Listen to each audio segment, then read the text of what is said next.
Yeah, very helpful. All right, well, we'll go ahead and start. Troy's, if you're ready.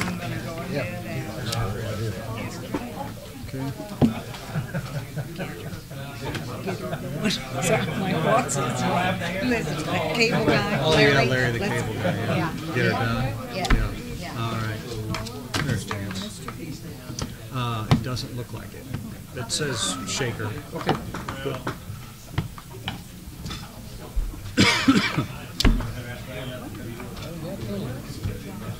I'm just wondering if the name's going to be up there across the subway during the parade. I mean, I don't want them to move that van with their name on it for that parade. I want them to see that.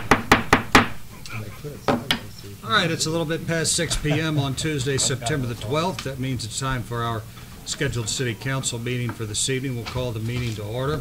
Ask that we all rise, and I would ask Ms. Hughes to lead us in an invocation. Gracious and loving God, as we come together once again, we offer thanks for the freedoms and blessings that we have received. We also thank you for your continued guidance and protection.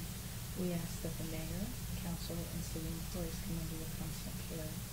Left them in their duties to maintain this community and make it grow. We pray for the citizens and ask that your grace also be given to them. May our hearts be filled with your spirit today and every day. We ask these things in your name. Amen. Pledge of Allegiance. I pledge allegiance to the flag of the United States of America and to the republic for which it stands, one nation, under God, indivisible, with liberty and justice for all. Thank you, Ms. Hughes.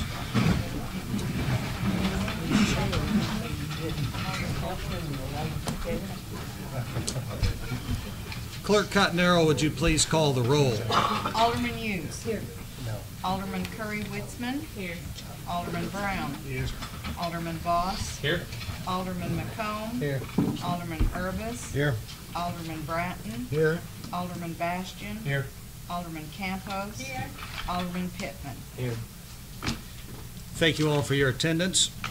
At this time on our agenda, I've got the distinct pleasure to give a couple of awards in recognition of some community members, specifically business owners and business managers that have partnered with the city to help further our cause, specifically in the area of public safety. And so I'm going to come around to the front of the council area here, and I'd like to first invite the general manager of the Murphysboro Walmart Supercenter number 302, Kim Busby, to come up to the front.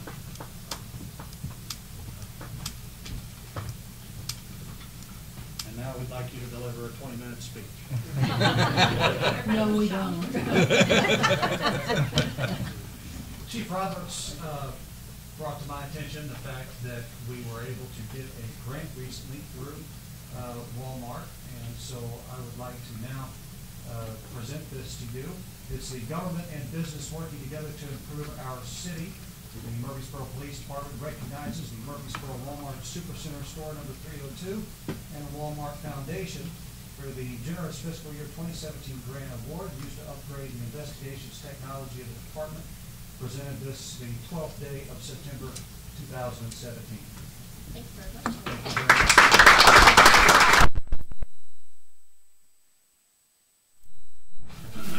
And in a similar fashion, I would like to have come forward Mr. Chris Mueller from State Farm Agency. You had to make me look bad by wearing a tie, didn't you? Really toss up jacket or tie. I know, it's hard to tell. I didn't know what to do. So I've had the pleasure of getting to know Chris, and I know the heart he has for this community and how much he has genuinely been giving back through his business over the last year or so as I've gotten to know him. And so this is no surprise to me that this evening we'll present to him the Government and Business Working Together to Improve Our City Award. And Murphysboro Police Department recognizes Chris Mueller, State Farm Agency, and the State Farm Foundation for the generous 2017 fiscal year grant award used to upgrade the technology and efficiency of the department, presented this 12th day of September 2017. Thank you, sir. Thank you.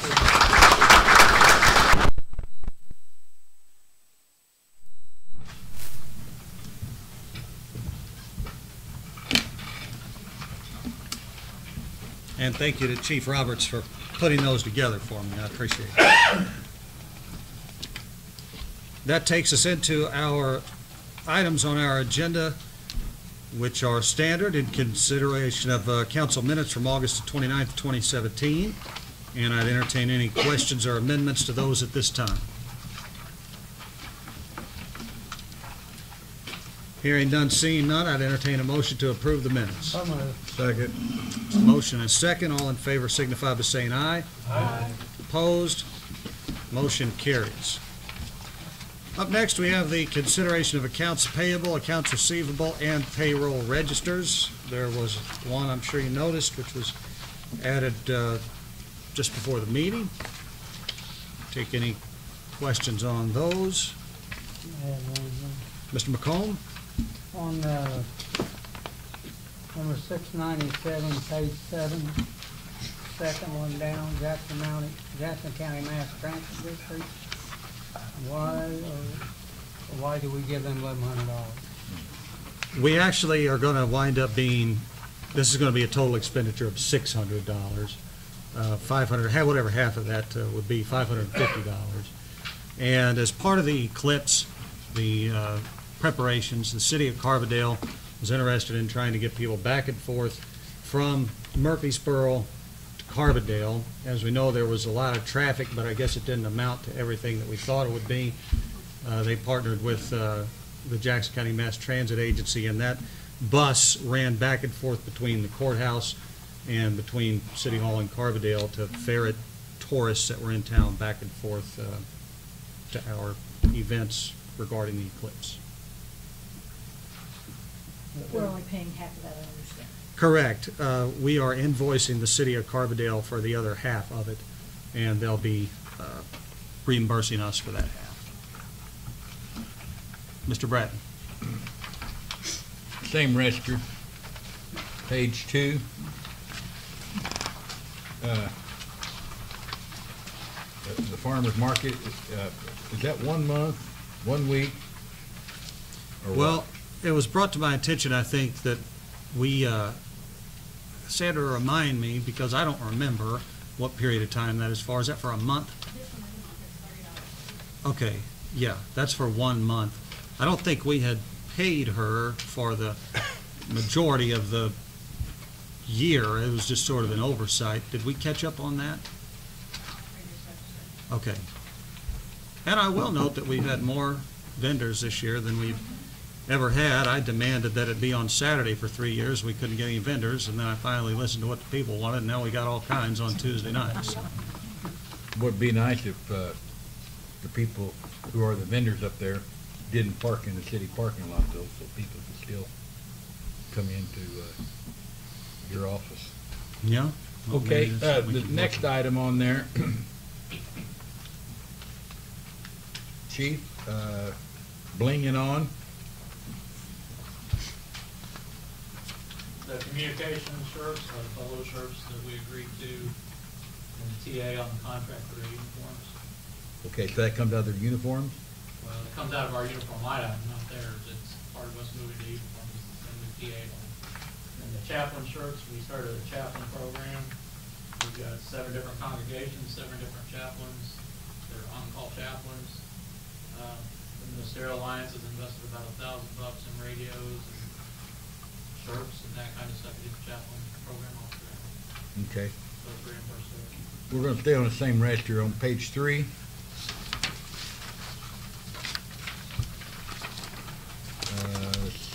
COE Equipment Incorporated for sensors, relays, check valves, O-rings, and brake. That was sewer vector repair.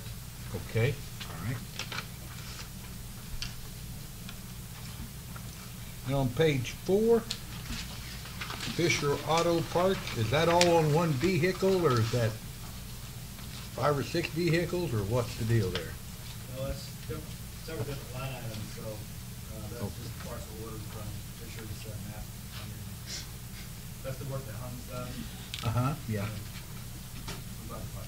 okay.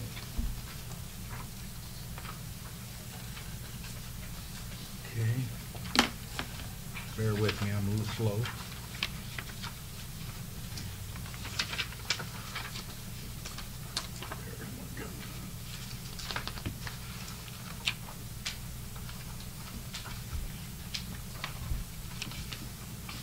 Okay.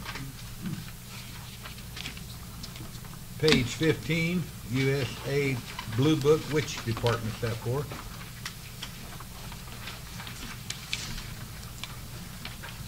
Safety cabinet? That's probably mine, that's safety grant on it. Okay, all right. What's 104? Yeah, is that yours?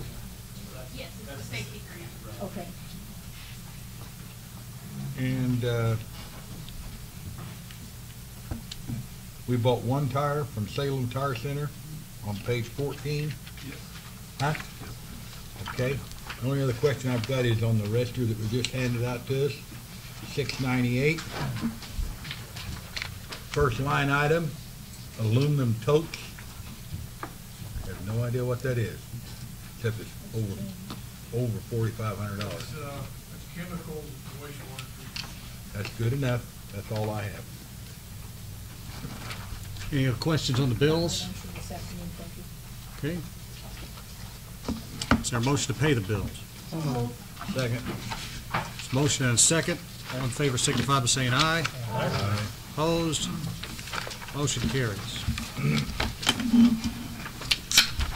All right, that takes us to our committee and commission reports. First is Budget and Finance, chaired by Mr. W.J. Pittman. W.J., I'll turn it over to you, and then you're probably going to turn it over to somebody else. Under old business, we've got the consideration of proposal for a part-time grant writer. I think we left it off, we were going to invite Chief Hollow to attend the meeting. And I don't know if you would want to go for, Chief Hollow say something from the... Certainly. Mr. Hollow, we spoke earlier, and we have your proposal. I'll give you an opportunity to address the council regarding it. Evening. Thanks for inviting, well, maybe I invited myself back. Pretty much just to catch you up to date about this entire proposal. About 2.5 years ago, the city sent me to a 2-day grant writing course in St. Louis. I went to the course, and the two things I got out of it, one was where you can't be paid out within the grant, and the second thing is I didn't have the time to do it correctly. That you're a full-time employee, being able to write a grant successfully for the entire city in different departments and stuff, I don't think I can do both jobs at the same time at a good rate. So when I submitted my resignation to the mayor, I told him then, I said, I'd be interested very much so to continue to help the city in the grant writing. My proposal is different than most that you'll find. I don't believe in getting something for nothing. I learned it takes 150, 200 hours in a real good boilerplate of information for a community where, if a grant comes available, you can just pick and choose from the information you need. That would be on me. I don't believe I should be paid for looking. I don't believe I should be paid for preparing. My suggestion or my proposal is to wait until I'm successful. And if I'm successful, then a percentage of that grant, and above the grant, if I can't pay from it, I would receive money for that. And that's the gist of the proposal. I guess the rest of it is, I wouldn't just find things and bring them into the city. I would wait for the city to tell me what they're looking for. That way I wouldn't just get things just to make money. I'm just trying to benefit the city. I appreciate the time I was here. This is really, I am going to get money for it if this is approved. But it's kind of a way I want to continue to get back to Murphysboro. And that's the basis of it. All the nuts and bolts, it would have to look at it in the mirror. And you agree upon percentages or the monetary amount from there. And I would take any questions.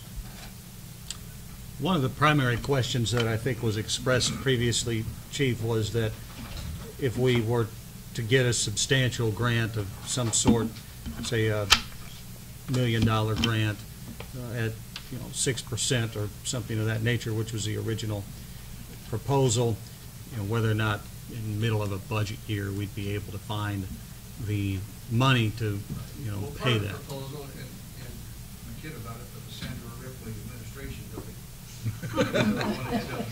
Eventually, if a large one like that, I think there should be caps on it. I understand the city has a budget, and there'd be a minimum and a maximum, and we have to figure out what the maximum is, what you guys can budget. Some years, I mean, if there's not a big budget that comes, or a bunch of grants that come in, it may amount to $10,000. If it's a huge complex, dependent upon what you end up getting, that could be allocated over several years. I mean, I'm not looking to break the city or anything else, just compensated for the work I do. And like I said, it could be we can figure out a max and over a period of years. That's fine by me too. Okay. Questions from the council? Mr. Bratton? I'd just like to state that I believe retired Chief Hollow did a great job for the city, and I'm glad he pointed out he didn't feel like he could do two jobs at one time. I think somebody said, well, why didn't he write a grant when he was here? That wasn't his job. He was the police chief. And I have no problem sitting down, or someone better to sit down and negotiate the different fees and get everything ironed out, because I know he'll do a good job. He even did a good job on my sign. Yes, I heard about it, but it wasn't me. He never has figured out who did that. I know who did it. Yeah, I do too. He's not talking. Anyway, I have nothing but positive Thank you. with going. He's a proven leader. He's proven to us that for the city that he can perform and will perform. And I just want to give him my blessing on that part. Mr. Pittman, did you have something? Yeah, I mean, one of the questions I had, and just in the little amount of research that we did, you know, there are some of the grant writer associations got some issues with the commission-based pay, which one of those I don't see being an issue with this. I think we talked about that last time. It's not, you know, the ethical part of it, you know.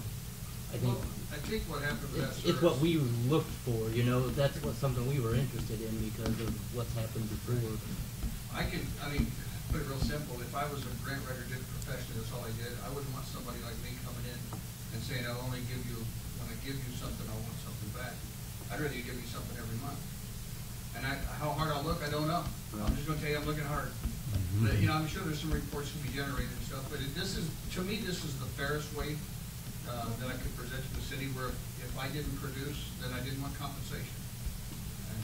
And that's where it stands. I mean, I don't want a monthly fee. I don't think it's fair to give a monthly fee for if I did or didn't do something. My issue with what I had found, and I don't know, you know, it's an internet source, you know, it's only as good as the person who wrote it, and I don't know, you know, I didn't check sources, but I found multiple articles that said that there are some certain funding agencies will automatically, you know, you're not qualified for the grant if you're paying on a commission basis.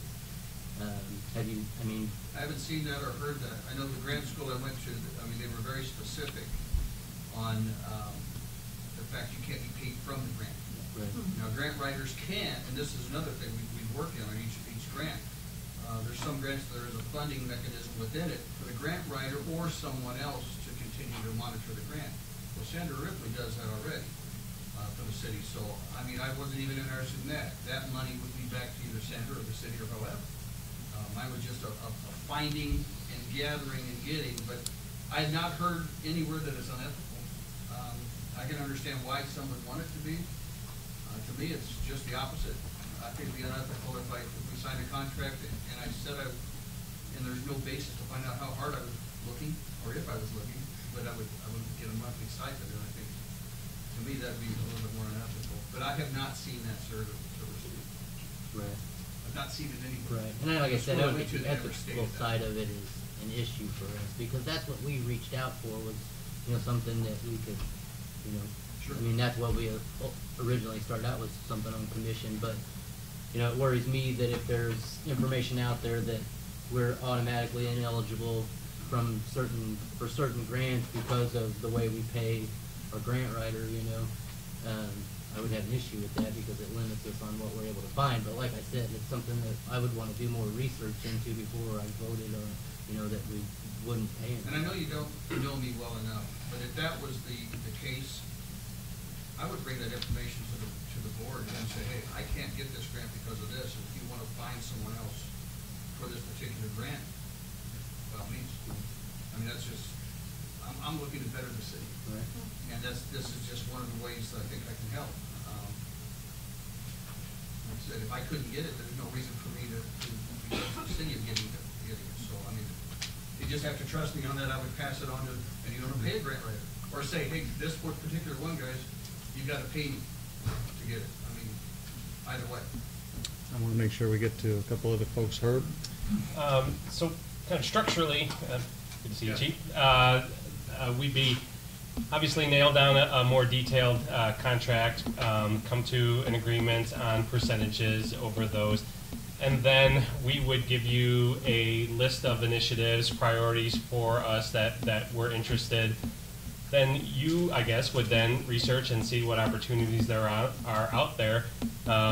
Look at just exactly some of the things that Alderman Pittman was pointing out, if there are any hurdles there, and then bring them to us. And then would we then enter like a grant-specific contract, or kind of turn you loose on that, and then? Well, that's why I put there specifically. I didn't want to just go out searching for stuff Right. that I think Murphysboro needs. I think you go to the council, to the different departments, and have a list presented to me. This is what we're looking at, this type of stuff we're looking for. And then as the process continues on, then I would come back to you and say, here's what I'm looking at, is this what you want? And then it's gotta be a conversation. And then at that point, whatever comes in, whatever the dollar amount of the grant or the equipment or whatever we bring in, then that percentage will be based on that. It's not gonna be just go do it in any manner. It's gotta be a conversation. First, I need direction on what you're looking for. And then from that point, what I find may or may not. Well, probably input from staff that's Absolutely. relevant to filling out the paperwork and When you things. get to specifics, they're gonna say, what do you want this or this? I've gotta come back. So before you pursued anything, it would be incumbent upon us to say, go for that thing in Yes. some kind of formal fashion. Right. Yeah. Yeah, everything has to be right, trust me. Right. But if this was agreed upon, I mean, the first thing, I've got hundreds of hours of building that boilerplate. I mean, everything within the city, money coming in, salaries, the makeup of the city, even the school system and things, that has to be done first before I can try to start getting grants. So if it's a yes, then I can start that work, and then the specifics can continue to be worked out as we go. Ms. Hughes? It's good to see you. This is just a statement. I can't imagine that we would find anyone that would be more flexible than 22. And it's a matter of how many people do you think would stand there and say, it will be up to you, we can work out the specifics if you don't want to do it. I admire him for this, and I appreciate the fact you're trying to get back to us. Thank you. Anyone else? Ms. Campos? And thank you so much for being here tonight. Good seeing you, Chief. And really, we live in a beautiful town that needs a lot of help. And you have sat countless hours with us at city council meetings. So I know that you are aware where are we in infrastructure and business and everything. So thank you very much for stepping up to the plate and trying to help us make Murphysboro more beautiful. I hope to. I know you will. Thank you. Anything further from the council? It seems to me, and if somebody else wants to suggest a different motion, that a proper motion might be to have this grant writing contract that Mr. Hollows brought to us, to give it to our city attorney to see if there's any kind of other boilerplate language or whatever that we may want to add in there, and then have that brought back to the council and Chief Hollow for his review. And then once we settle on something that we think we all can agree on, enter into that at that time. I think that this, if any of you have been around me long enough, that I'd probably just sign this as it is, because that's just how I am. But then I've also learned that gets me in trouble sometimes. So I'll make that motion. Okay, I think that Ed had something. Mr. Heller? I was just going to suggest, Mayor, that you really don't have to have got a contract for approval, you can simply direct me to work with Chief and WJ, was chair of the committee, to get the contract hammered out that we would recommend to the full council. Well, that'll work just as fine then. That'd be great. All right. So that's what we'll do. We'll have that direction, and we'll continue to work forward to formalize an agreement that we hope can yield some results. Mayor. Yes, Mr. Irvis. If I'm, Chief was sort of wanting, I think, to have some idea if he was cut loose to start doing some of the background work. Are we doing that now, or are we waiting till we get a formal contract set? Unofficially, I've already started. Okay. All right. Thank you. Appreciate that. Don't write that down. No, Yeah. but the idea being, whenever it starts, it takes a while to get grants. It's not an overnight Sure. thing. So I've already started that direction. So I'll just continue, and I'm sure I can work with Ed, and we'll figure it out. Right, appreciate it. You think you ought to check, see if anybody objects to this? I don't, for sure. Okay, leave it alone. Okay. I don't think anybody does.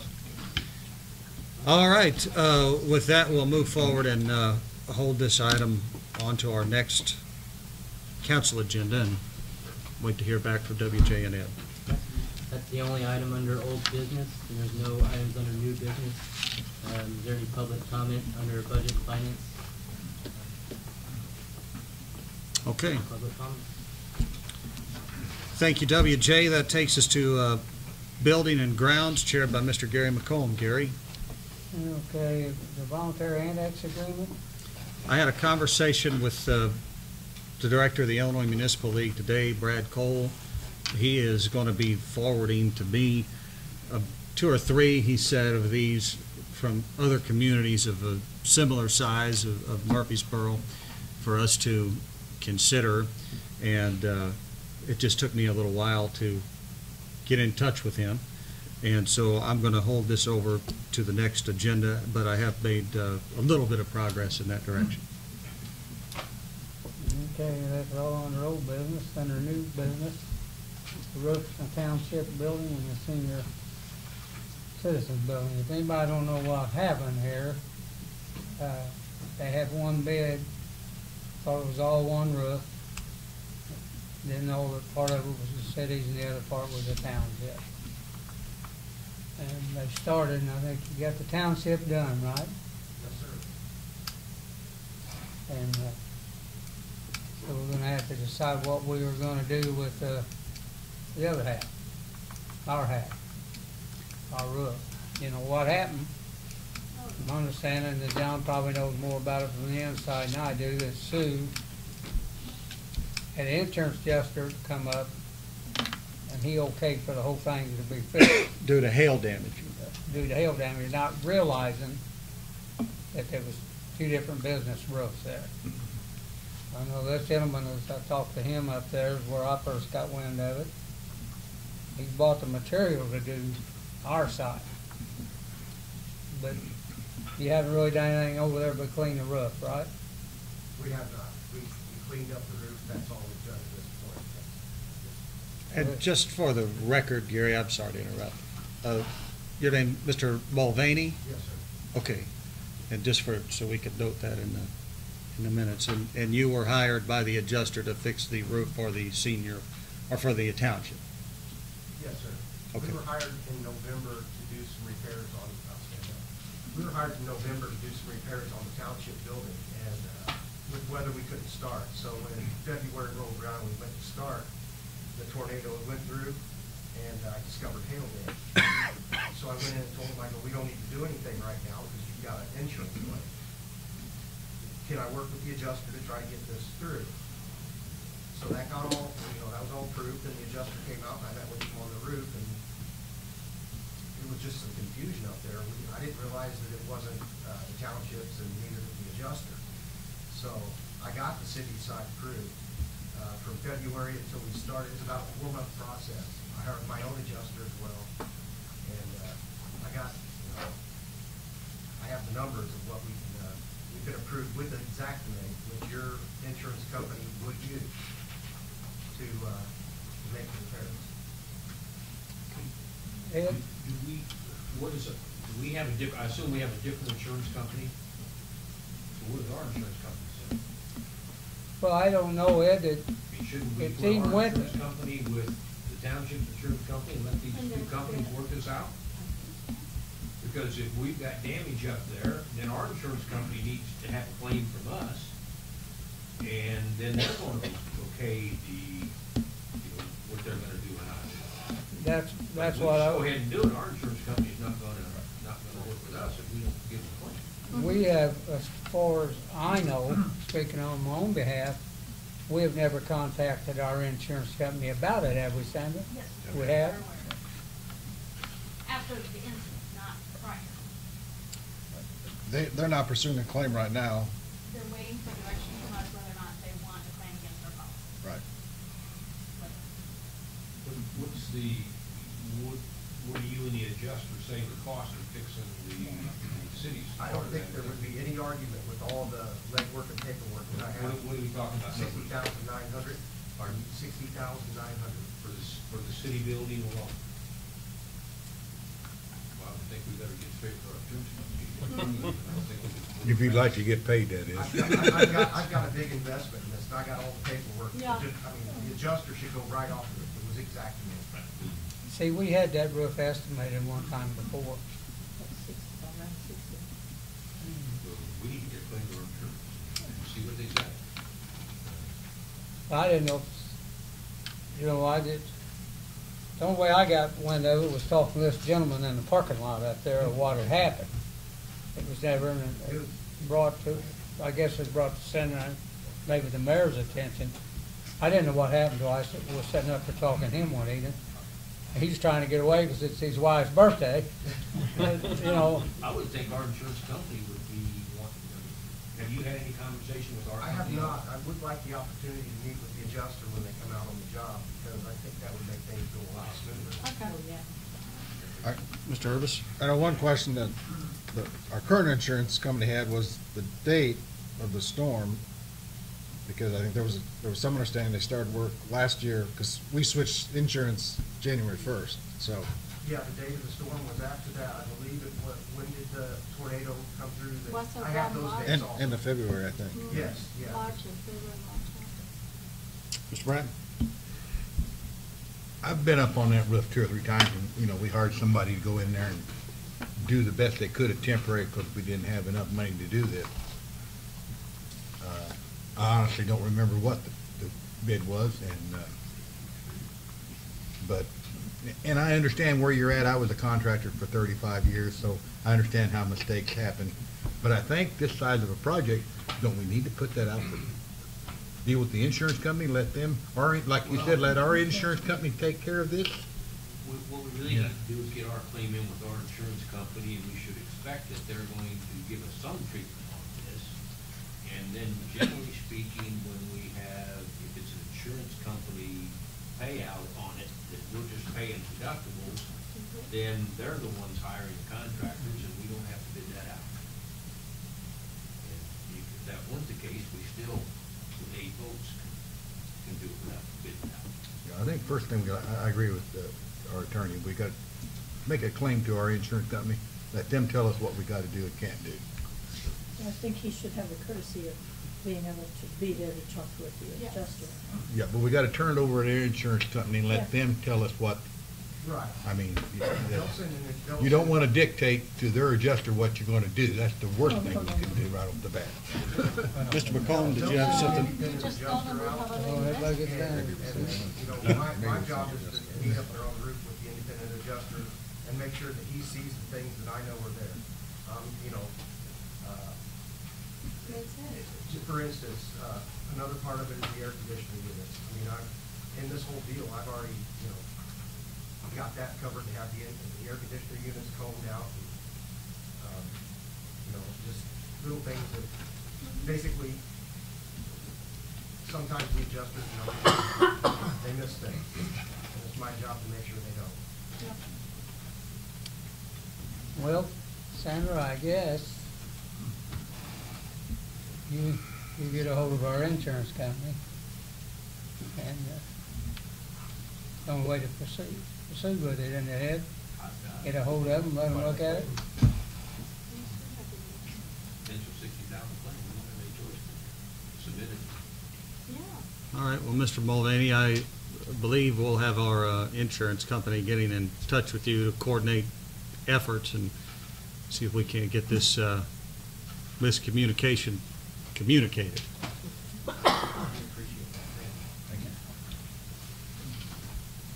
And then the next one is discussion regarding the railroad overpass construction project.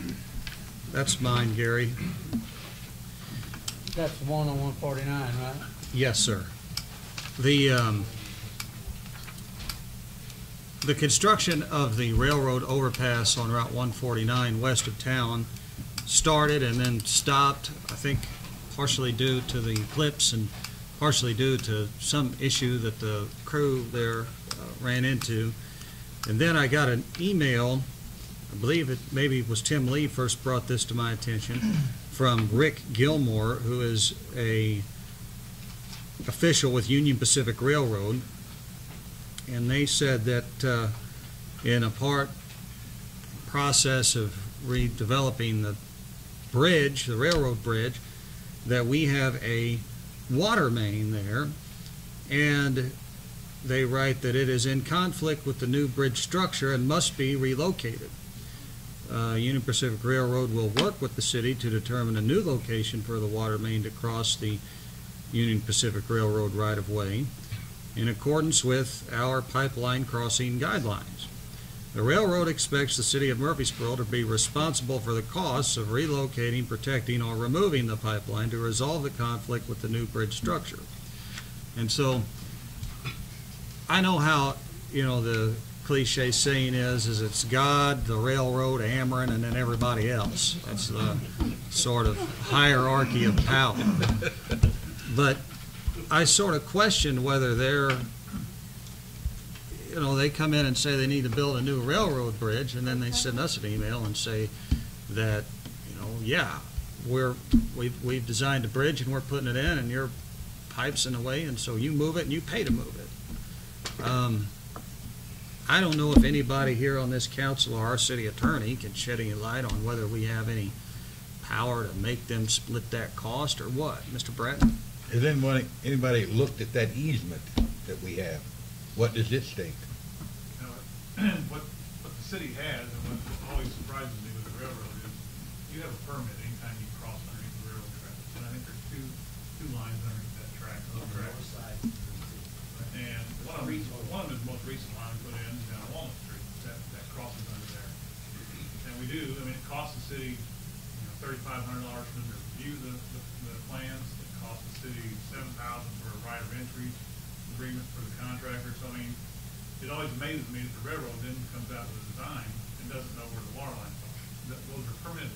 They should be in their record. So we did go out and lay that water line out, and that's when they found out that one of their new trestles was going to be directly over the water line that we just recently installed. So, we'll be happy to contact them or, through the city, and we have a permit. You have a copy of the permit. We have a copy. Do we have a permit for the water, the cast iron water line on the south side? Yeah, I think the one in conflict is the one on the south side. Yeah. Doesn't go cast iron. And they're saying we don't have a permit for that. And that's the oldest one. It would be back in the 60s. We were cast iron, that'd be before, we wouldn't have used cast iron when we did Westwood Hill. Probably. 60s? Probably. Be cast iron. They may call cast iron, maybe double iron. I don't know. Westwood's trans iron. There probably is a permit, but of course with the railroad, they always lose the record, and that's conveniently sometimes. Do you have a copy? We can look, yeah, because I know we got involved in it, and it was the contractor. You were the ones that showed them it was there. Yeah, right. We, council and mayor, the order that the Illinois Commerce Commission entered to allow this project to happen, which we were named the party, and we were participants in the dialogue that led up to the order allowing this to all be done, and it says repeatedly that UP will pay all the costs associated with construction. Well, That's it? this would seem like a construction associated cost. That is not after a recitation of the fact that there's 3 water lines there, and one of those water lines is gonna have to be moved, and yada, yada, yada. There was no discussion of one of our water lines having to be moved in any of the dialogue that led up to this order. But they never brought the question up. Nobody gave us, So this order doesn't say UP will pay the cost of moving any lines that have to be removed. It says they'll pay all costs associated with construction. So I think part of the question is, if we've got a permit for that, then we need to see what our permit says. And if our permit doesn't limit us in some way, then I think they're gonna have to deal in some fashion with this language that they were the prime moving parties in getting this order in. If we don't have a permit, well, in land law, that cast iron pipe has been there in service for all these years. I think we probably have the restricted right to keep it there. So I don't know the answer to the question. Are we gonna have to pay or not? I want to give Tim Lee just a quick opportunity to speak, because I know he's had conversations with Mr. Gilmore from Union Pacific, and I know that your last conversation, he seemed to be in a hurry. He is in a hurry. I think they have a deadline of January 2nd, when they want to start the project. Okay. I will mention that before any construction was done, when they cleared out all the trees and that work down there, they called it Julian. At that time, we went out and marked that water main, and that's before they realized that it wasn't going to. So, I mean, they do this. Could you put a timing on that, Tim? I would go back in the records, but Maybe get us really go back to the records. I would say back in June or July, probably. Could have been even before that. It's kind of one of those things, you show up with a design and nothing's been located. I don't know how you design something without having a locate. Well, this order was entered June 28th. So I'd be curious to know when that Julie action happens. If it was before that, they should have dealt with it. Okay, I'll search that out. So I need to, anybody else in the council got anything on this?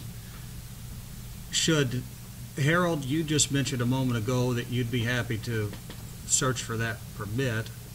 That seems, would you agree, Attorney Heller, the first thing we need to do? I would not really like to have any substantive conversation with Mr. Gilmore until we know if we have a permit and what it says. Okay, well then we'll just direct Mr. Sheffer to find that permit if it can be found, and then we'll, It'll be right there in the file somewhere. and Tim, if you want to research that, Julie, and then we'll, I would ask for some direction though, because he seemed to email me, and he seemed to be a little, like I said before, I think I gave you the copies, you got copies, he's kind of impatient.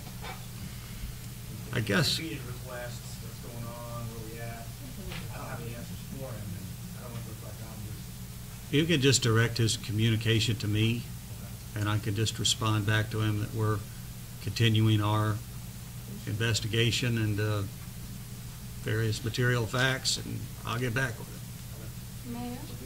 Yes, Ms. Can you Campos. tell them that they can be, if they're in such a hurry, they can honor the contract and say that they will be responsible for all things, all the construction expenses paid, and then we will do our job finding if we have the permits and no? No, I think our attorney wants to see if we got the Let's see permit, what it we've got. says, See what and our we go legal from standard there. is before we start arguing over these. We want to see what the cards say before we bet. You know, that they're in a rush, but they're only in a rush when they're in a rush. But it sounds like a personal problem to me. They're gonna have to get this order amended anyway, because they don't even want to start this project again until early January. This order requires it to have it done by January. I'll relocate the water main if they'll pay for the road upgrade to the wastewater treatment plant. Yeah, So they wouldn't let us go across their There you go. railroad trestle. Maybe we can trade. Yeah, that's politics right there. Sometimes you gotta squeeze a little bit. But he did also, really quick, he did tell me that both water lines on the north, which are plastic, either one are. Okay. Either one. The two on the north, and they're all permitted. Is there any public comment on building and ground? If not, we'll move on. Thank you. Thank you, Mr. McComb. That takes us to community relations, and Mr. John Urban. John? Well, looks like a slow night on community relations. No old or new business. Any public comment about community relations? All right. That takes us to public improvement, chaired by Alderman Mike Bastian. Okay, Mr. under old Bastian? business, we have the review and consideration of proposal from Blip Networks, and I guess I will ask Attorney Heller if you want to bring us up to date on that. In your packet, that came through, I think, on Sunday, you have the draft which Steve Moss and I have agreed is acceptable to, for this thing. We've been back and forth on this, made a lot of changes on it. He actually produced the last draft. I think I haven't talked to you guys, but, he told me everything's fine, so I think we're presenting this tonight for your action. Do any of you aldermen have any questions? I'd make a motion, we accept this agreement. I'll second that as well. I'll third it. I second it. Everybody's seconding. All right.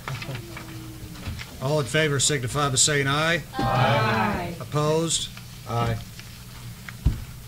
Motion carries. Okay. The next item is the rezoning of South 17th Street west of Logan Museum, and I don't know, Mayor, did you have that put on there, or I didn't? I did. Okay.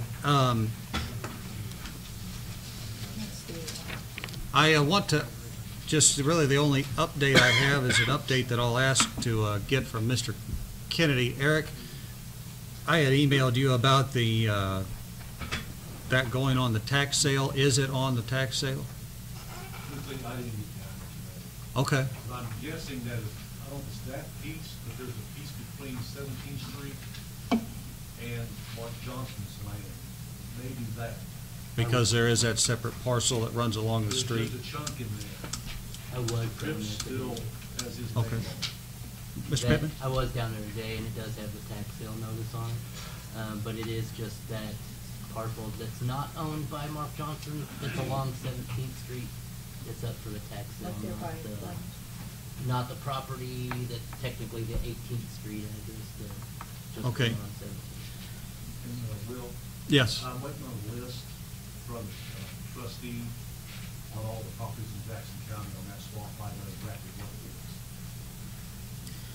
So that's that update. We had a discussion at the last council meeting about what rezoning, well, not what it is, but whether or not it would be productive, in a sense, to help clean up the property.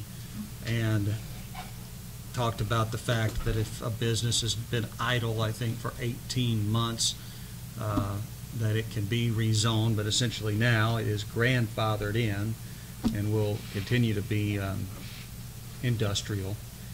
So I don't have anything new to report on it at this time. I think that we need to just sort of monitor that tax sale situation to a certain extent. And also, I guess these tickets for the various things are still pending down there, Eric? As far as I know. Okay. Wayne hasn't told me anything different. Because I know that the tickets have been written for the high grass and for the vehicles that are parked down there.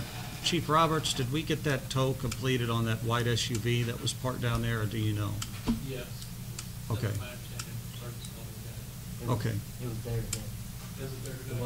white Durango was still on the Okay. If that, well, let me ask a question. If that is his business, and, like it is, Right. how can we go down and tow one of his vehicles sitting on his business when he uses that as a garage, when we're not doing it to anybody else in town? Under Well, that circumstances.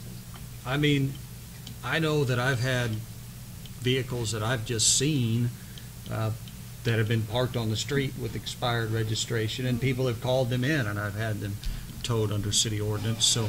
This is, any way you look at it, this boy runs a mechanic shop and a trucking company.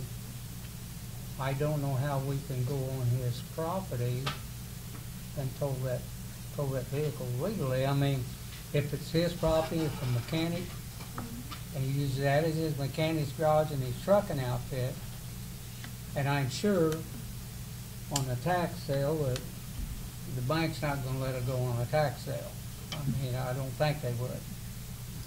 Well, I guess I'll turn to either the chief or the city attorney and ask the question, if there is a vehicle parked with expired registration. I think this vehicle's got at least 2 flat tires.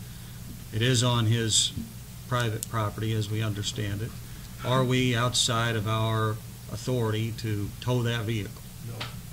Okay. You can do it? And what we have done, Eric and I looked at this last week. The officers are actually looking for it across town, identifying code violations and letting them go out stuff. And then on the street, we're gonna take care of them, tow anything on private property. Eric's office following up on us, so know what we're doing. We're working grid by grid through the city. We finished the northeast sector. Yes, we can tow it, but we divided it between code and the police department. On the street will be the PDs, and private property will be codes, but we're assisting code in identifying the local. So I think Gary asked a good question, though, so I want to just follow that rabbit for a minute. So if you've got, obviously, vehicles sitting on express towing's lot, and that's private property, and it's a business, and there's probably some down there that have expired registration, could we go down and? There's lots of them down there. Right. That's a tow storage yard, which is authorized in industrial zone. So what he's doing is authorized activity.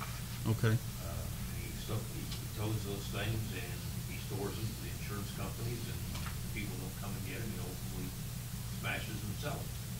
What about a garage, Ed?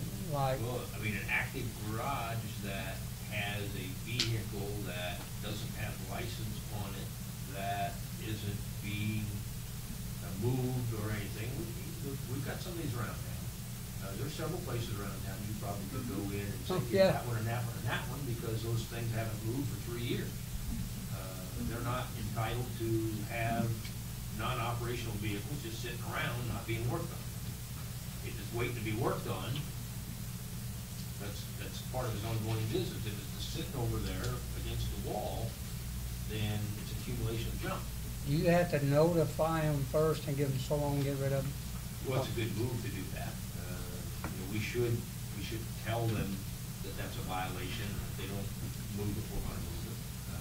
We don't have to send them formal notices to that, or Well, require that, but it's good. I think it's only fair that you tell somebody before you go up on their property and hook onto something that's theirs and take off. I mean, you give them a week or 3 days, whatever, should be the same thing for everybody, but you ought to at least say, hey, if this isn't gone in 5 days, a week, whatever, but they go along with before you tow One it. of the reasons for communicating with the person who owns the property where the car or the vehicle is sitting is that it's possible that that guy has a legitimate business purpose for that car being there, and after an explanation, so that's a good reason to do that before you tow it, but it's actually required. I think you got good points, Gary. I don't feel really the need to defend myself on it, but I would say that I've been watching that particular vehicle for a long time. And Yeah, I know how long it's. It's been there quite a while, so. It's on John's house. But I can take you a couple other places that Find me the same thing, yeah. long too, several of them, and they're businesses. All right, well, Mike, I'm sorry to. That's okay. Overrun your committee here, but I just, What about the truck up on Walnut Street with all of our phone numbers on it? They're not all up there, just 7 of them. Just some of them. Yeah, really. Actually, that sign is in violation of our city ordinances because it's a mobile sign, it's not authorized to be there. If we wanted to, we could ticket it. That's not, I've already got one But, You already got one? We give him the satisfaction. I've already got one promise on this one. Let's not poke that beehive. Yeah. Or at least leave it there till after Well, no, because you're a member, it's That's up how we see there. it from that, are people that are in agreement with us. Okay, with that being said, does any of the other aldermen have any questions on the rezoning of South 17th Street? Do we have any public comment? WJ. Oh, I'm sorry. Is there a reason that we want to wait to do that, I mean, it wouldn't hurt for us to go ahead and start that process. Which one?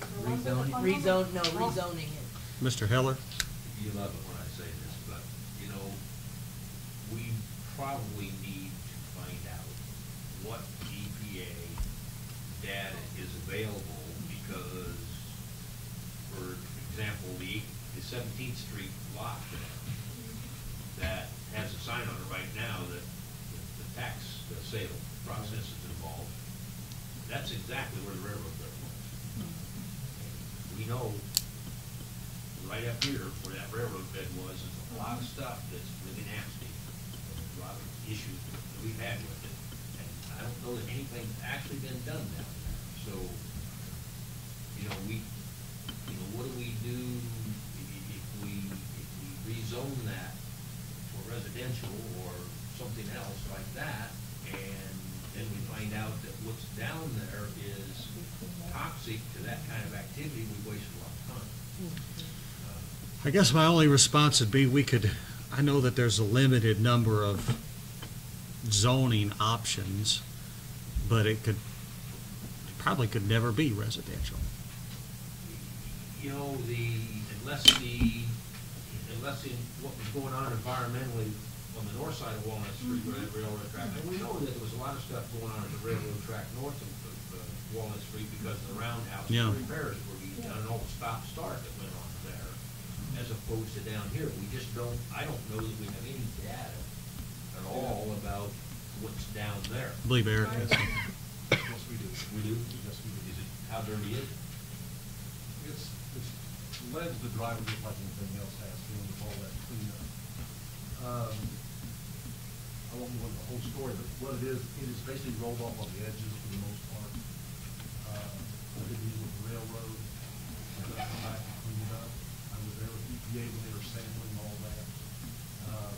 So it has been, can you give us the reports on that, wherever you have? If I don't have it, I can just call, attorney for Canadian National, I've been working with up to 2 years and all this stuff. We don't have it, just, I like how this looks.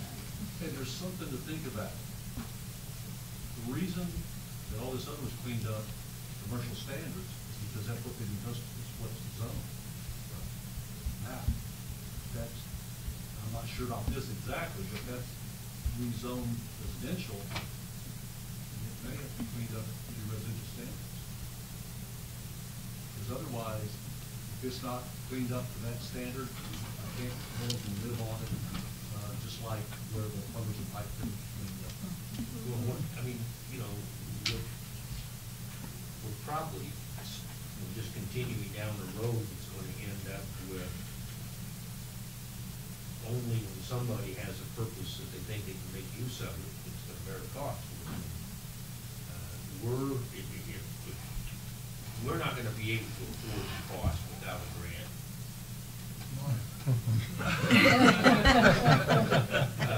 You know, to clean that up, and so then turn it into some other viable use, and so we've got that issue out there.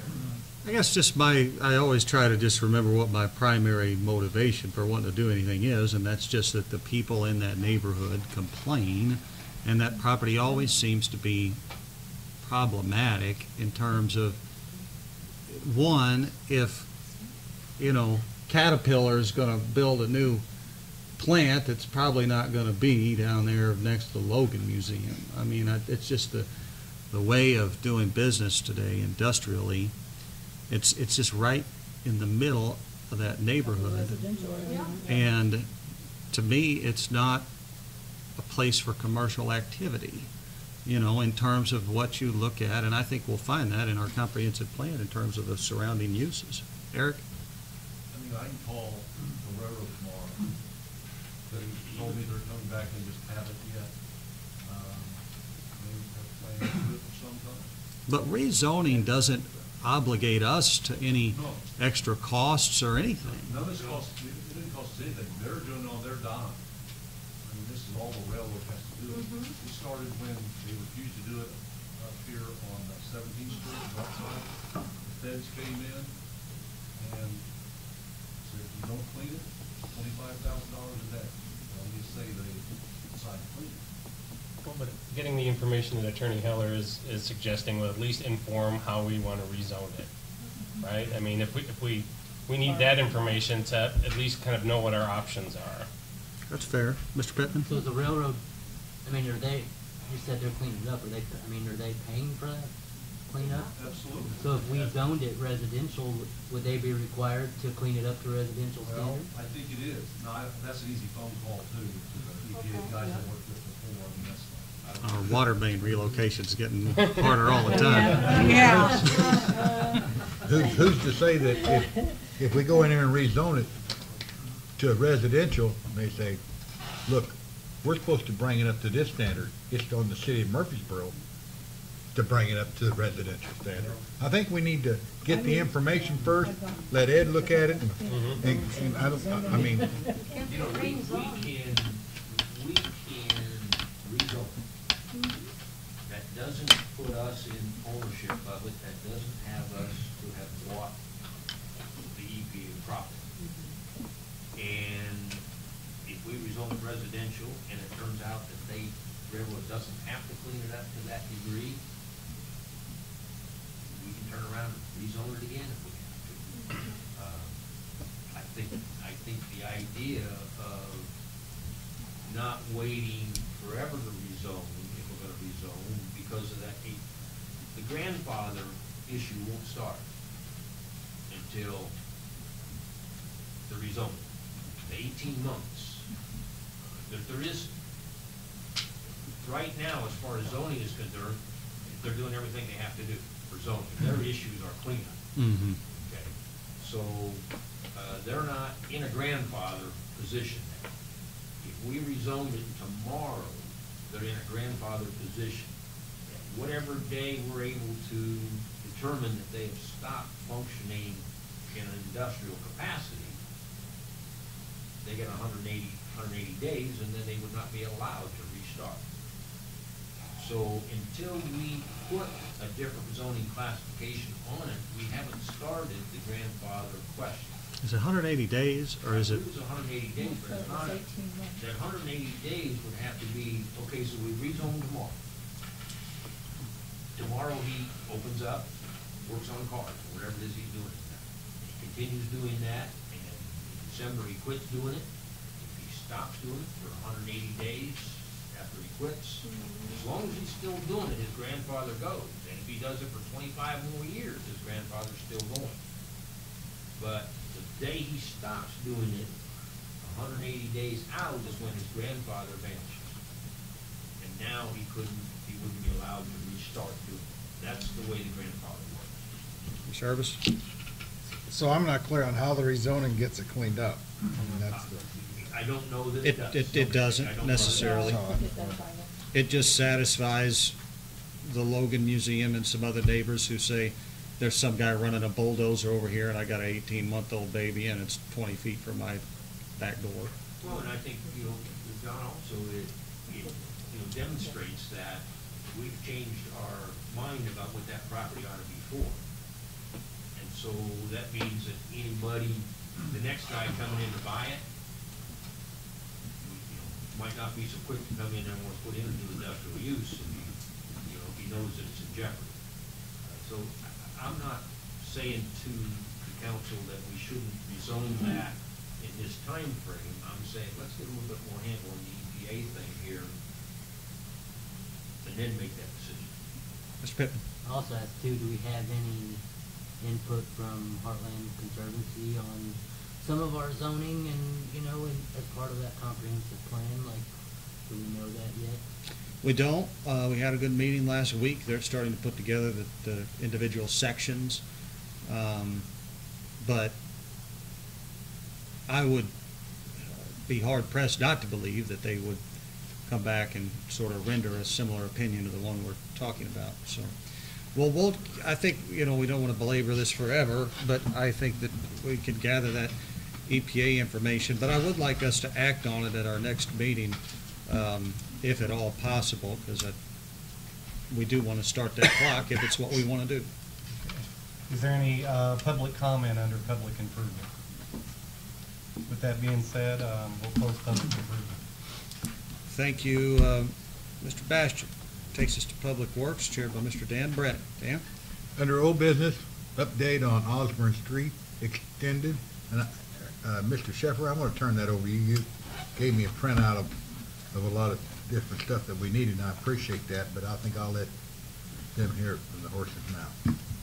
Well, we did receive a correspondence from IDOT that they now are changing their mind and allowing that roadway to be installed to Osborne's development. If you'll remember, originally the entrance was going to be on the east side of that parcel, and one of IDOT's requirements are, I mean, that's a limited access highway. I mean, as I pointed out before, if they had known that was by the city street there, they probably would have cleaned that up when they put the street lights, stop lights to the west. So that being said, their requirements are 100 feet from the edge of the road to a residential entrance and 200 feet to commercial entrance. So I think the insurance guys came back and redesigned their parking lot where the entrance came in from the north side, and that satisfied that part of it. So I guess what we're saying is that they will now allow the city, they only want to deal with the city, and this will be handled as a construction project with IDOT, and that's primarily all that's going to be is us to prepare a cover sheet and a detail of the roadway, but it will be something that the city will have to install rather than the insurance agent. And this is a motor fuel eligible project? It is motor fuel eligible, yes. Do we have a approximate cost estimate? I think our estimate, Dan, was I think it was like 38,000, but I think that was for 24 foot wide by 315 feet. I think at that time we were going to bring the road all the way around to the west and tie in past their property to the existing. I think there will still be a house to the west of them. So, and then, you know, of course, that's our estimate based on if it was contracted out. If the city does it, and you know, you may have to put someone on your payroll operator or somebody on your payroll, that could probably be done cheaper. But the project is smaller as proposed currently than it was originally per IDOT's guidance. Yeah. So What they require. what they're requiring, so the project should be less than the 38,000. Yeah. I mean, there is going to be some clearing necessary, and you look at that, the existing road runs through that piece of property now, so that will all have to be adjusted over to the east to get it out of that property.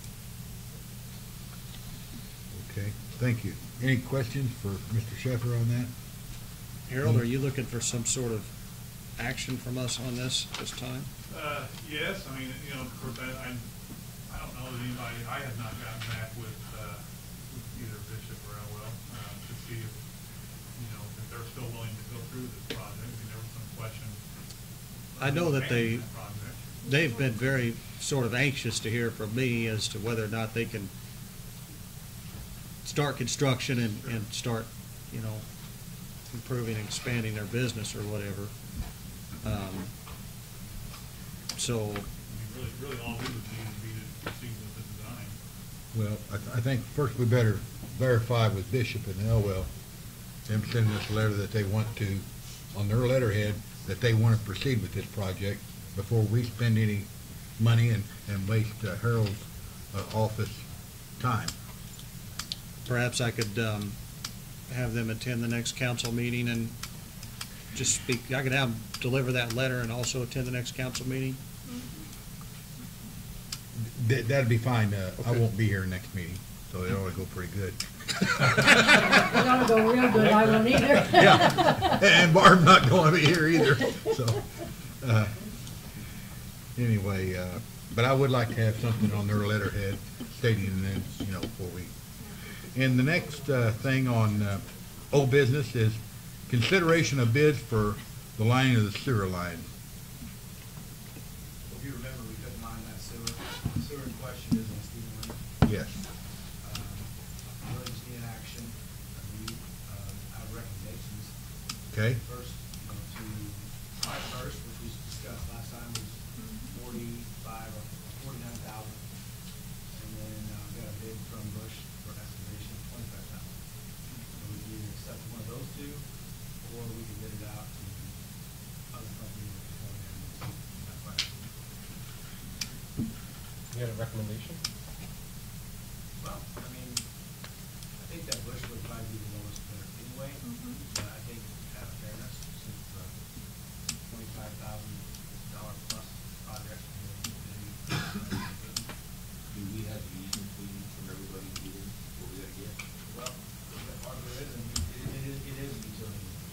Okay. The whole, all the property. Okay, so we're not even. Yeah, it's all on these. What's the pleasure of the council to do on this? Additional estimates, I guess, right? I make a motion to take Tim's recommendation. We have a motion, we have a second. I'll second that. Got a second. All in favor? Aye. Opposed?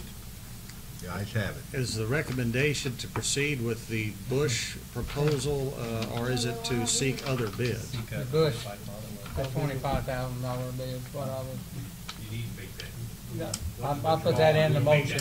Yeah, I'll Yeah. withdraw that, because I didn't Yeah. understand it that way. I didn't either. Sorry. Okay, Gary, Well, I'll make a motion, we go with what, is that Dean Bush? Yeah. Dean Bush for the 25,000. He's the guy that does all of our emergency work and stuff, if you don't know who he is. We have a sewer line collapse, he's the one that comes in with equipment and digs all the heavy stuff. He knows what he's doing, he's been in business for years. My motion would be to accept that $25,000 that he's offered to do it I'll for. second Okay, we've that. got a motion. Do I have a second? I second that. All right, we need a roll call on this. Yeah, because we're gonna need 8. You're gonna need 8 votes to pass that. Alderman Okay. Hughes? Can I ask a question a second? Is that really what you recommended? I understood that you were saying it would be. It really makes me, I just want to get it done, for the customer's sake. I mean, right now, it's a day-to-day thing. They can go I understand, anytime. but is it, I understood you to say you thought it would be better to bid that out. You could bid it out. No, I want to know if you think we should bid that out. You're not answering my question. She ain't gonna quit. I feel like we bid things out, other times we lose money in that process, people would see the bid high. I mean, I have a round number here, 25 grand. Okay, I'll vote for that. Yes. Alderman That's a Curry, yes. Witzman, Yes. Alderman Brown, Yes. Alderman Boss, Yes. Alderman McComb. Yes. Alderman Irvis. Yes. Alderman Bratton. Yes. Alderman Bastian. Yes. Alderman Campos. Yes. Alderman Pittman. Okay. Huh? Okay, so I'll call tomorrow morning and, set up a time to meet. And if I would be time soon, but I'm gonna have some, And then, what, a week or two before they start, somebody can go notify the property owner? Yeah, we'll go door to door, Yeah, okay. Okay, is there any new business?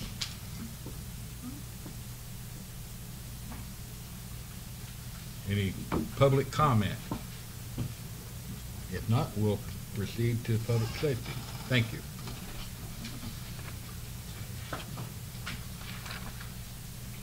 All right, public safety is chaired by Alderman Russell Brown. Russell, I'll turn it over to you, sir. Yeah, we don't have any old business.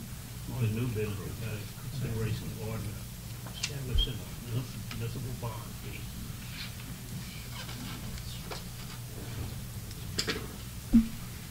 Chief. Yes, sir.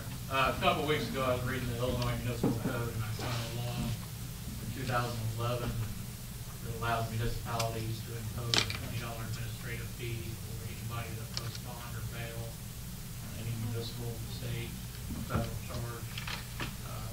There's a number of cities in the Chicagoland area and in the Metro East that have had this. Been on the books since 2011. Revenue, I think, will help the department grow through upgrades and all, that doesn't take away from the general fund. So, I sent some statutes and stuff to the city attorney and asked him to draw up, and look at similar to what I proposed. And this is what we've got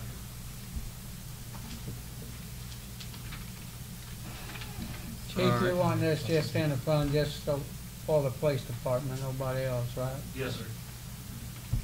Mr. Bratton? I don't mean to step on anybody's toes, but everybody knows I'm not very bashful. I don't understand why this should just go into the police department for a special fund. We've got 2 or 3 other things that we've tacked on, and there's like a 70-30 split. Police department gets 70% of it, we get like 30%. I may be off on the percentage, so I apologize for that. I think it ought to go into the general fund. Well, if I had my druthers, just speaking honestly, every fee collected by the police department will go to the general fund, and the police department will get a $70,000 or $80,000 line item every year for cars and capital improvements. In my personal opinion, that's good government. However, that's not the system that I have for me, and I'm trying to work within that established system. The other admin fund is earmarked for police work.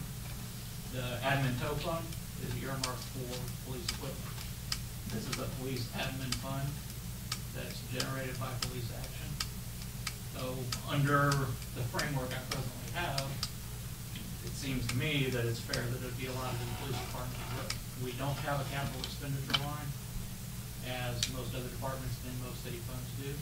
We don't have a contingency fund on every line item And I either. agree. That for 12 years, I've thought we needed, so I mean, and I'm not arguing with you, so, but to me, it seems to me like it ought to go into the general fund, like the rest of the monies, and then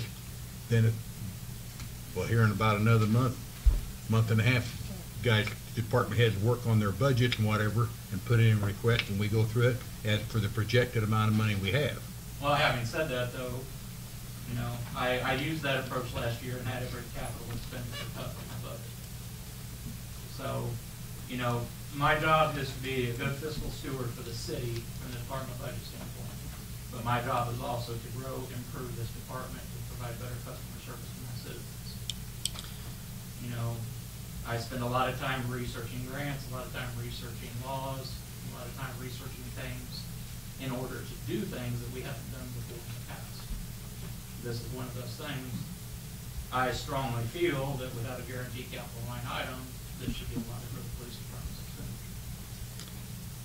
So my question is there a controlling state statute that says these types of fees need to be used for police type of work? No. There is not. Not on this one. Some of the fees that the department collects, the statute specifically directed for this Right. or that. This is much like the admin, so there's no controlling language of where it goes whatsoever. You know, I'll say this too, and that's that folks that are in these situations, you know, bonding and bailing themselves out, I don't know how many different government fees they're having to pay at this particular time, but it seems like every time we turn around, we're adding, you know, another fee to somebody who probably doesn't have a lot of disposable income to start with. Now, of course, they find themselves in that situation because they've decided to violate the law. And so, you know, to a certain extent, I sometimes struggle with that side of it. Do you have any idea how many particular cases this processing fee would apply to? It's hard to apply. I would estimate it's 6,000 to 9,000 a year, 300 to 450. If they don't, to follow up on what the mayor said, once again, I don't necessarily disagree. I come from a jurisdiction that's very different about how they assess court fees. But if they go to the jail and bond out, the jail collects $47.50 per person. Okay. County imposes a $47.50 fee. And where's that money go? To the, wherever in the sheriff's office budget it goes to. All right. Like I say, that's just my opinion, you know, I realize that I'm not always right. That's my opinion. It seems like the money ought to go in the general fund and be distributed from there. Gloria? In a way, Chief, would you consider that having this extra money that is collected by the police because it's a police job will help the city in any shape, way, or form with the police budget and the following year? Well, I mean, it helps us in the sense that, new evidence software package we need, wouldn't have to come out of the general fund. A electronic fingerprinting system that we need, that we do not have, wouldn't have to come out of the general fund, which is roughly 12,000. Things that we need to upgrade in order to stay in line with other agencies and in line to do our job, and in order to stay in compliance with the state police and the state police crime lab, could be partially sourced through these funds. So it will help the city. Mr. Urbis? I make a motion to approve it as written. I'll second it. All right, all in favor signify by saying aye. Aye. Opposed? Aye. All right, opposed is Danny and Gary. Correct.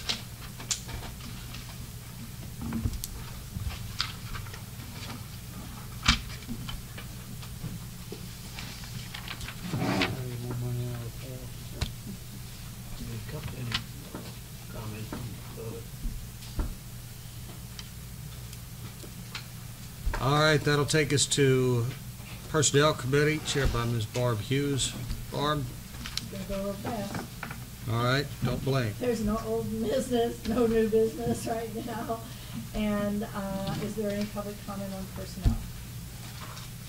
I think we can go right out of that. All right, thank you very much. That takes us to the mayor's report. I have nothing on the mayor's report. I do say that we have Mr. Austin with us this evening. I thought maybe he may have anything to report. I know we met a couple weeks ago about the Pond Creek drainage issue. I will update the council that I had a meeting with Charlie Rubel, who is a property owner north of the railroad tracks, and met with Ted Beggs from JT Blankenship, myself, Mr. Rubel for breakfast. I made some good progress with him.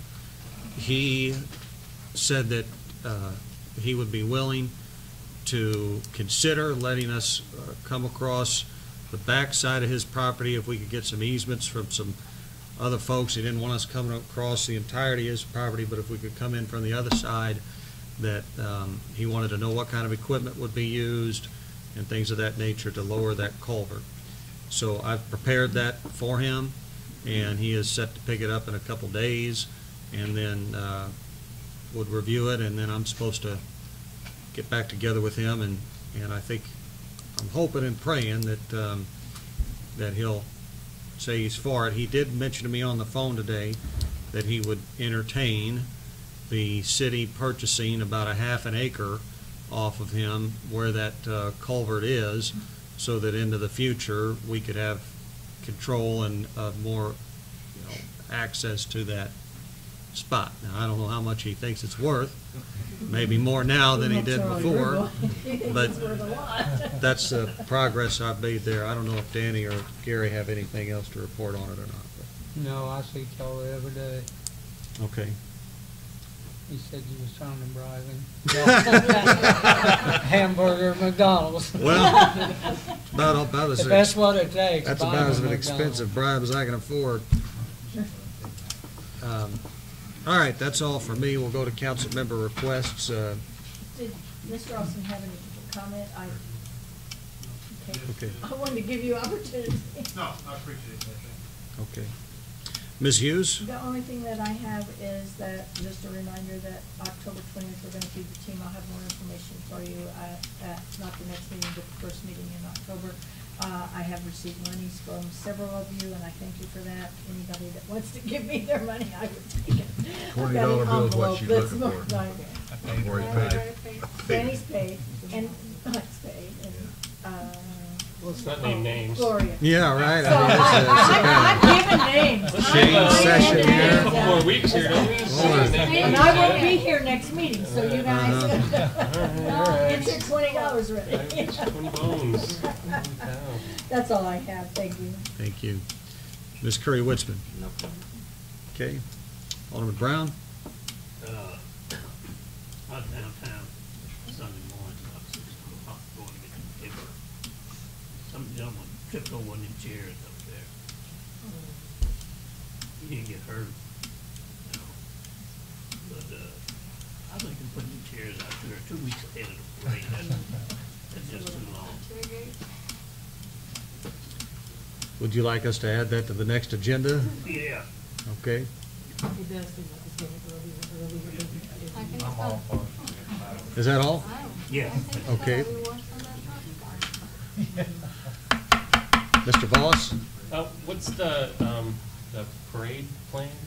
When are we meeting and where are we meeting? Yeah, we'll get to that when we get to it. I can tell you. All right, I defer to Gary. That's- Mr. McComb? Okay, I'm gonna pick up the apples Friday. Everybody meet at the old Dairy Queen. We were there at 10 o'clock, right, last year? Yeah. And how many, the parade starts at 11, don't it?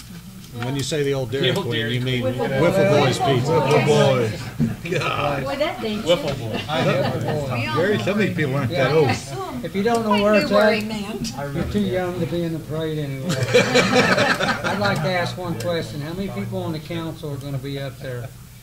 I'll be there. I'll be there. I'll be there. 1, 2, 3, 4, 5, 6, 7, 8, 9, 10 of us? Okay, this year we're gonna, I won't. No echo. we got some fans we're gonna pass out along with some candy that I picked up today, and then we'll have the 40 bushels of apples. So, Sandra, have we done anything about changing the senior citizens thing to a, thank you. Barb, you're a senior, what are you worried about that so much I just for? want, I think if we should have on there that it's the city council. They have got that already taken care of. Thank you. Enjoy We're walking gonna past cover- that truck. That's all I have. Hopefully they don't throw the apples. Okay. Mr. Urbis? Nothing. Mr. Bratton? I'll pass. Mr. Bastian? I would just like to thank the mayor and everyone involved at the Wine Blues Fest. It was a great event. Thank you. Ms. Campos? Two things, I would like to welcome my sister. She's a hurricane refugee from my Oh, that's so hard. Oh, I'm glad you're But okay. she got here almost on the last plane leaving Miami, and I'm really happy to have her with Oh, I'm us. glad you're here. There's been a couple of hurricanes affecting my family in Houston and Florida, but thank God everybody's okay. Saturday for the parade, please bring baskets to pull the apples, because the Walmart bags don't work. And, and so something to put the apples, it will be great. And there is one thing, I have a call from one of my constituents that in 7th Street, there is sinking almost by the Sandron building, and they say that it's several inches. I don't know if it's a sinkhole or so, but this is for public works. I don't know if you are aware of that. Okay, thank you. All right, Mr. That's Pittman? it. Happy Apple Festival. Thank you. Okay. I'll take us to department head requests. Attorney Heller, Ms. Ripley, Scott Evans. No, I meant Mr. Sheffer. You were there last month. Boy, you got them both mad now.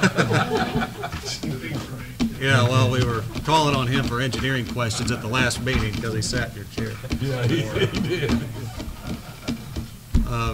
Do you have anything for us, Harold? Chief Swafford? Just give you a heads up, the City Hall backup generator needs a new radiator.